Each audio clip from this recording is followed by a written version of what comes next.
नमस्कार दोस्तों, आप सभी का स्वागत है बीपीएससी एनालिसिस के एक नई वीडियो में। इस वीडियो में हम लोग बात करने जा रहे हैं 20 दिसंबर 2022 के कुछ करंट अफेयर्स और कुछ एमसीक्यूज़ हैं एंड कुछ हेडिंग्स हैं, हेडलाइंस हैं, उन पर हम लोग बात करेंगे। तो अगर अभी तक आपने चैनल को सब्सक्राइब नहीं किया तो चैनल को सब्सक्राइब ज़रूर करें, इस वीडियो को लाइक करें, अपने दोस्तों के साथ शेयर करें। तो चलिए वीडियो को लंबा ना करते हुए वीडियो शुरू करते हैं। पहले क्वेश्चन से, who has declared national emergency recently? हाल ही में राष्ट्रीय आपातकालीन किसने घोषित किया है? तो ये इसका आंसर होगा पेरू ने किया है। पेरू की राजधानी है लीमा। क्वेश्चन नंबर 2 पे चलते हैं। Who inaugurated hockey world cup trophy in new Delhi? तो अनावरण हॉकी वर्ल्ड कप ट्रॉफी का किसने किया? तो इसका आंसर होगा अनुराग ठाकुर जी ने किया। उसके बाद क्वेश्चन नंबर 3 पे चलते हैं। Which state has announced free vaccine for lumpy disease? अब उड़ीसा ने फ्री वैक्सीन अनाउंस किया है लंपी डिजीज़ के लिए। सबसे पहले जानते हैं लंपी डिजीज़ क्या है। तो ये एक डिजीज़ है जो कि अभी काउज में हो रही है, गायों में ये अभी बीमारी हो रही है और इसके लिए फ्री वैक्सीन को अनाउंस करने वाला पहला राज्य बना है उड़ीसा। उड़ीसा की राजधानी भुवनेश्वर है और यहाँ के सीएम हैं अभी नवीन पटनायक। उड़ीसा को 2023 तक, एक और डेटा उड़ीसा से रिलेटेड है, उड़ीसा को 2023 तक स्लम फ्री बनाने का टारगेट लिया गया है। 2023 तक स्लम फ्री बनाने का टारगेट लिया गया है। क्वेश्चन नंबर 4 पे चलते हैं। Till when is the target to protect 30% of the affected biodiversity in the world? अब आपको बता दूं कि COP15 आयोजित की गई थी, कॉन्फ्रेंस ऑफ पार्टी आयोजित की गई थी मॉन्ट्रियल कनाडा में। इसमें 190 देशों ने भाग लिया और 190 देशों ने ये प्लेज किया, ये संकल्प लिया कि हम लोग 2030 तक 30% जो अफेक्टेड एरिया है, जो कि पोल्यूशन से और भी मतलब कि ह्यूमन एक्टिविटी से जो डैमेज हो गई है, जो फ्लोरा, जो फौना, जो बायोडाइवर्सिटी है, उसके 30% ऑफ द टोटल एरिया को 2030 तक हम लोग वापस से प्रोटेक्ट कर लेंगे, वापस से रिजुविनेट कर देंगे। तो ये टारगेट 190 देशों ने लिया है मॉन्ट्रियल कनाडा में, conference of party 15 COP15 Montreal Canada में 190 देशों ने ये संकल्प लिया है। 2030 तक 30% एरिया को हम लोग वापस से सुधार देंगे। क्वेश्चन नंबर 5 पे चलते हैं। Recently a sanitary pad vending machine has been installed in which court? तो इसको इंस्टॉल किया गया है औरंगाबाद के डिस्ट्रिक्ट कोर्ट में। इससे पहले मैं आपको एक जानकारी दे दूं, 27 अगस्त 2022 को ऐसी ही एक sanitary pad vending machine Patna high court में भी इंस्टॉल की गई थी। उस सैनिटरी वेंडिंग मशीन को इनॉग्रेट करने वाले थे यहाँ के चीफ जस्टिस संजय करोल जी। औरंगाबाद के डिस्ट्रिक्ट कोर्ट में जो अभी सैनिटरी पैड वेंडिंग मशीन लगाई गई है उसको इनॉग्रेट किया है वहाँ की जो सीनियर मोस्ट जज थी कुमारी शोभा जी, उनके द्वारा। और जितनी भी महिलाएं थी वहाँ पे उस दिन मौजूद रहीं कल। और इसी के साथ साथ ये मैं एक और जानकारी दे दूं कि ये सैनिटरी पैड वेंडिंग मशीन 5 रुपये में सैनिटरी पैड प्रोवाइड करती है। और औरंगाबाद डिस्ट्रिक्ट की, पूरे औरंगाबाद ज़िले की, ना कि सिर्फ मैं कोर्ट की बात कर रहा हूँ, पूरे औरंगाबाद ज़िले की ये पहली सैनिटरी पैड वेंडिंग मशीन है। क्वेश्चन नंबर 6 पे चलते हैं। Which of the following archaeological sites have been marked by ASI and sent its report to get it in protected list? अब कौन सा ऐसा आर्कियोलॉजिकल साइट है जिसको मार्क किया गया है आर्कियोलॉजिकल सर्वे ऑफ इंडिया के द्वारा और उसको भेजा गया है, उसकी रिपोर्ट को भेजा गया है प्रोटेक्टेड लिस्ट में डालने के लिए? तो इसका आंसर होगा रानीवास माउंट। रानीवास माउंट के लिए एक अर्जी भेजी गई है आर्कियोलॉजिकल सर्वे ऑफ इंडिया में के हेड ऑफिस में। पटना की जो डिवीज़न है आर्कियोलॉजिकल सर्वे ऑफ इंडिया की, उन्होंने एक रिपोर्ट तैयार किया है और रिपोर्ट तैयार करके एक अर्जी भेजी है कि रानीवास माउंट को प्रोटेक्टेड लिस्ट में इंक्लूड कर लिया जाए। इसके साथ एक और जानकारी आपको दे दूं कि अशोकन इंस्क्रिप्शन जो बंसाहारी कैमूर में है और एक और माउंट है जंगली स्थान विक्रमशिला भागलपुर में। तो ये जो दो साइट्स हैं इसके लिए भी रिपोर्ट पहले भेजे जा चुके हैं कि इनको भी प्रोटेक्टेड लिस्ट में इंक्लूड किया जाए। बट ये जो दो रिक्वेस्ट हैं, ये वाले अशोकन इंस्क्रिप्शन और जंगली स्थान का माउंट, ये दोनों काफ़ी सालों से पेंडिंग हैं। तो अभी रानीवास माउंट का क्या होता है, कितने जल्दी डिसीजन आता है, इस पर हम लोग कुछ नहीं कह सकते हैं, क्योंकि पुरानी जो पिछली जो दो रिपोर्ट्स भेजी गई थी उनको अभी तक अप्रूव नहीं किया गया है आर्कियोलॉजिकल सर्वे ऑफ इंडिया के हेडक्वार्टर से। क्वेश्चन नंबर 7 पे चलते हैं। Which cities of Bihar have been included under central scheme Swadesh Darshan 2.0? अब 2.0 अब स्वदेश दर्शन 2.0 में दो बिहार के जो शहर हैं उनको इंक्लूड किया गया है। तो इसका आंसर हो जाएगा मोर देन वन, गया और नालंदा। गया और नालंदा को इंक्लूड किया गया है स्वदेश दर्शन 2.0 में। इसके साथ एक और जानकारी दे दूं कि इसी साल प्रसाद स्कीम में सीतामढ़ी के पनौरा धाम को इंक्लूड किया गया है। सीतामढ़ी को भी इंक्लूड किया गया है प्रसाद स्कीम में इसी साल। और अभी स्वदेश दर्शन स्कीम 2.0 में गया और नालंदा को इंक्लूड किया गया है। क्वेश्चन नंबर 8 पे चलते हैं। Who is the acting chairperson of the Bihar legislative council. यहाँ पे क्वेश्चन पे ध्यान देंगे। यहाँ पे पूछा जा रहा है who is the acting chairperson of the Bihar legislative council. अब इसका आंसर होगा देवेश चंद्र ठाकुर। देवेश चंद्र ठाकुर है इसका आंसर। जो बाकी ऑप्शंस दिए गए हैं उस पर भी एक नज़र डाल लेते हैं। रामचंद्र पूर्वे। रामचंद्र पूर्वे इससे पहले चेयरपर्सन थे बिहार लेजिस्लेटिव काउंसिल के। रामचंद्र पूर्वे देवेश चंद्र ठाकुर से पहले जो थे वो थे रामचंद्र पूर्वे। अवध बिहारी चौधरी जो हैं वो हैं बिहार लेजिस्लेटिव असेंबली के। यहाँ पे कंफ्यूज नहीं होना है, बिहार लेजिस्लेटिव काउंसिल दोनों अलग चीज़ है, असेंबली काउंसिल अलग है। अवध बिहारी चौधरी हैं असेंबली के, देवेश चंद्र ठाकुर हैं काउंसिल के। अब चौथा जो ऑप्शन है राय बहादुर सतीश चंद्र सिन्हा। राय बहादुर सतीश चंद्र सिन्हा पहले व्यक्ति थे जो लेजिस्लेटिव असेंबली के, बिहार के पहले लेजिस्लेटिव असेंबली के चेयरपर्सन थे। अब थोड़ी सी जानकारी यहाँ भी ले लेंगे। 1935 में पहली बैठक हुई थी बिहार लेजिस्लेटिव असेंबली की। 1935 में पहली बैठक हुई है बिहार लेजिस्लेटिव असेंबली की, जिसमें 29 लोगों ने भाग लिया। उस समय 29 लोग बिहार लेजिस्लेटिव असेंबली के मेंबर थे। 1935 में पहली बार हुई। उसकी अध्यक्षता राय बहादुर सतीश चंद्र सिन्हा जी ने की। अभी बिहार लेजिस्लेटिव असेंबली की जो स्ट्रेंथ है वो है 243 और बिहार लेजिस्लेटिव काउंसिल की जो स्ट्रेंथ है वो है 75। अभी देवेश चंद्र ठाकुर जी ने एक घोषणा की है कि जब भी हमारा बिहार लेजिस्लेटिव काउंसिल का सेशन एंड होगा तो हम लोग बिहार गीत गाएंगे, बिहार गौरव गीत।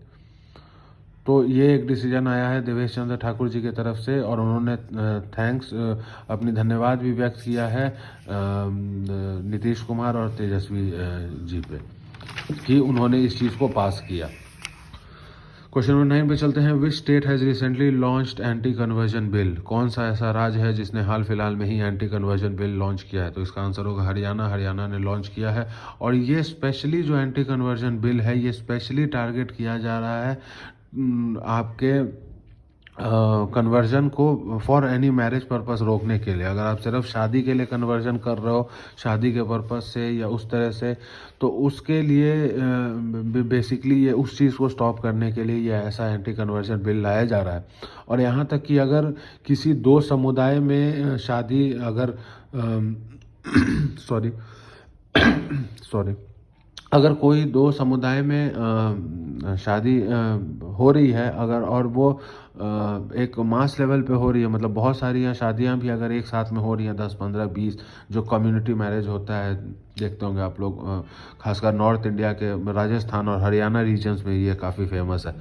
तो उन जगह भी जो पंडित होंगे और वो होंगे उनको they have to give a prior notice to the office of the district collector और district magistrate whosoever is near. जो भी नज़दीक है डिस्ट्रिक्ट कलेक्टर और मजिस्ट्रेट हो वहाँ पे उनको एक अर्जी देनी होगी।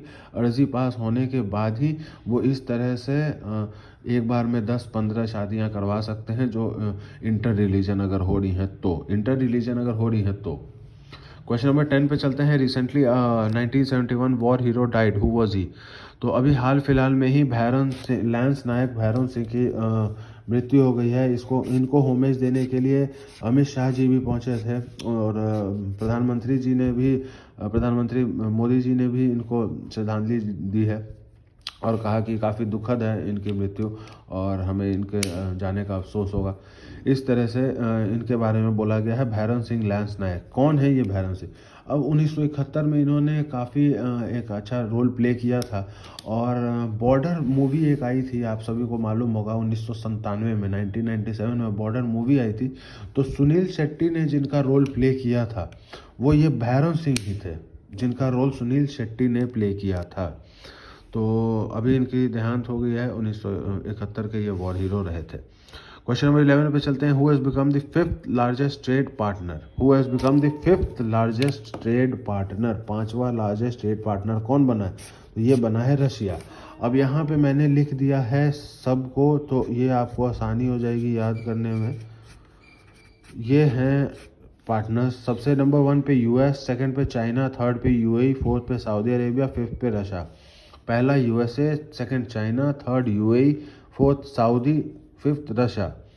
कल जो मैंने बताया था वो ऑयल एक्सपोर्टिंग का बताया था, जिस पे थर्ड नंबर नीदरलैंड का आ रहा था, वो ऑयल एक्सपोर्टिंग का था। ऑयल हम लोग किससे सबसे ज़्यादा लेते हैं, वो उस चीज़ का था जिसमें थर्ड पे नीदरलैंड आ रहा था।